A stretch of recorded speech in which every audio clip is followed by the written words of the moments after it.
वहीं एमएलए अर्जुन चौटाला ने जी मीडिया से खास बातचीत की है, देखिए। रानी से इनालो विधायक अर्जुन चौटाला हमारे साथ मौजूद हैं, बात करते हैं। वैसे अभिभाषण हुआ राज्यपाल का, तमाम सरकार की उपलब्धियां गिनवाई गई, आपने पूरा अभिभाषण सुना, आगे का विजन भी बताया गया, तो कैसा महसूस हुआ सुनने के बाद अभिभाषण? क्या कुछ विचार मन में आए? देखिए, ये पहली बार ऐसा हुआ है, हमने इससे पहले भी कई गवर्नर्स एड्रेस सुने हैं, लगातार फॉलो करते आए हैं, लेकिन पहली बार ऐसे सुनने को मिला कि माननीय राज्यपाल जी ने ये कहा कि भी मेरी सरकार तीसरी बार बनी है। तो इससे पहले किसकी सरकारें होया करती थी? सरकार तो साझी होती, सारी सरकारें राज्यपाल की ही सरकार होती है, किसी और की नहीं होती।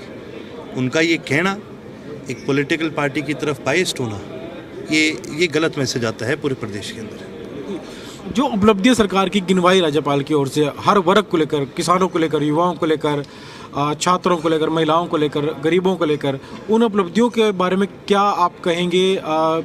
जितना सरकार ने काम किया है, क्योंकि आपने भी सारा काम काज देखा है, तरह तरह के आरोप भी हालांकि विपक्षी ओर से लगाते गए हैं हमेशा। देखिए, उपलब्धियां गिनाना और असली में ग्राउंड पे क्या हो रहा है, इन दोनों चीज़ों में फ़र्क है। थोड़ा नहीं बहुत फ़र्क है। अब आपने जिक्र करा, राज्यपाल जी ने भी जिक्र करा किसानों के बारे में, क्या उपलब्धियां उनको दी गई। अगर किसानों को कोई उपलब्धियां मिली होती तो किसान धरने पर थोड़ी बैठा होता। किसानों को उपलब्धियां मिली होती तो आज डीएपी की इतनी कमी थोड़ी होती।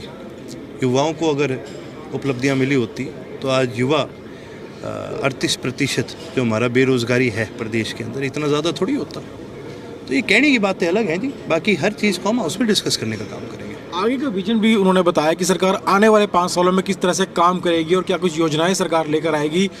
वो विजन आपको कैसा लगा और धरातल पर कितना सरकार उसका उतार पत्या लगे, तो भविष्य की बात है।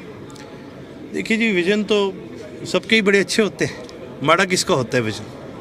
इम्प्लीमेंटेशन भी नाम की कोई चीज़ होती है। तो विजन अच्छा होने का मतलब ये नहीं है सब अच्छा होगा, इम्प्लीमेंटेशन होना बड़ा ज़रूरी है। एक आखिरी सवाल है कि विपक्ष सदन में पहुंचा है, लेकिन बिना अपने नेता के विपक्ष आपको लगता है कि कहीं न कहीं कमज़ोर विपक्ष नज़र आता है बिना नेता के? देखिए, बिल्कुल है, ये कोई नई बात नहीं, कोई बड़ी पुरानी बात है। पिछले सेशन में भी कांग्रेस ने विपक्ष की भूमिका नहीं निभाई, चौधरी अभय सिंह जी ने निभाई थी, और अब की बार तो कांग्रेस और पीछे चलेगी।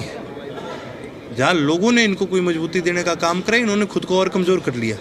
वरना जी 60 साल पुरानी पार्टी, देश की सबसे पुरानी पार्टी, ठीक है, चुनाव हुए महीने से ऊपर हो गया, अपना लीडर नहीं चुन सकते, तो फिर ये क्या दर्शाता है इनके बारे में? चौधरी अभय सिंह चौटाला क्योंकि बड़े मुखर तरीके से अपने मुद्दों को उठाते थे, बल्कि पूरे प्रदेश के मुद्दों को उठाते थे, तो उनकी कमी तो इस बार सदन में महसूस होगी ही, क्योंकि कोई और विधायक आपको नज़र आता है उनकी कमी को जो कोई और विधायक पूरा कर सके, आप खुद पूरा कर सकें? देखिए, 100% तो कोई भी नहीं कर सकता उनकी कमी। हाँ, पर जितनी उनकी कमी कोई थोड़ी बहुत अगर पूरी कर सकता है तो माननीय आदित्य जी और मैं, हम मिलकर के इसको करेंगे। तो ये थे रानी से इनालो विधायक अर्जुन चौटाला, जिन्होंने कहा कि राज्यपाल का अभिभाषण हुआ और जो उपलब्धियां गिनवाई गई, तो उन्होंने कहा कि अगर किसानों के लिए, युवाओं के लिए काम किया गया होता सरकार की ओर से, तो वो सड़कों पर ना होते। साथ साथ इन्होंने ये भी कहा कि विपक्ष बिना नेता के सदन में आया है, तो कहीं न कहीं विपक्ष कमज़ोर ज़रूर नज़र आ रहा है, और ऐसा पहली बार हुआ है जब पर्याप्त विधायकों के नंबर होते हुए भी, संख्या होते हुए भी, कोई पार्टी विपक्ष का नेता नहीं चुन पाई है। वीडियो जर्नलिस्ट राहुल दीवान के साथ विजय राणा, जी मीडिया, चंडीगढ़।